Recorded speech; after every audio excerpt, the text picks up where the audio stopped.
বাংলাদেশ একটা কি স্বাধীন দেশ নাকি এটা আবার পাকিস্তানের হাতে চলে গেছে, এই ধরনের কথা বলে যে পাকিস্তানপন্থী সাদিক কায়েমকে নির্বাচিত করেন। এই ধরনের কথা আমাদের সার্বভৌমত্বের জন্য সংকট।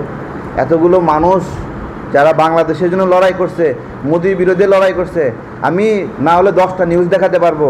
এই শফিকুর রহমান সাহেবরা মোদিকে শুভেচ্ছা জানাইছে, ওয়েলকাম জানাইছে। ইলিয়াস ভাইয়ের পড়াশোনা নিয়ে আমি প্রশ্ন তুলছি, এই অল্প পড়ার কারণে সাংবাদিকতা করতে পারবে না এই প্রশ্নটা করি নাই, ঠিক আছে?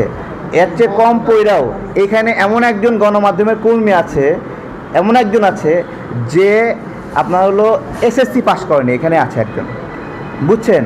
কিন্তু এই জুলাই গণ অভ্যুত্থানে তার ভয়ঙ্কর সাহসী ভূমিকা আছে।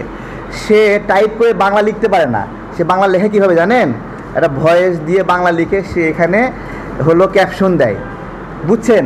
তার ভূমিকা এই গণ অভ্যুত্থানে ইলিয়াসের চেয়েও বেশি। তো লেখাপড়ার কারণে সাংবাদিকতা করতে পারবে না, এটা হলো একটা ভুল পারসেপশন।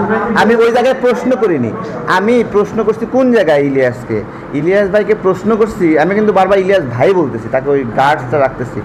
এই জায়গায় প্রশ্ন করতেছি সে যেভাবে মানুষকে মানে হলো আমাদের একটা মানুষ বা অনেক দূর লেখাপড়া করলে মানুষকে কীভাবে মানে হলো অ্যাড্রেস করতে হয়, ডাকতে হয়, সম্মান করতে হয়, তার ভুল ধরলেও কী ভাষায় ভুল ধরতে হয়, এটা একটা জ্ঞান তার মধ্যে হয়।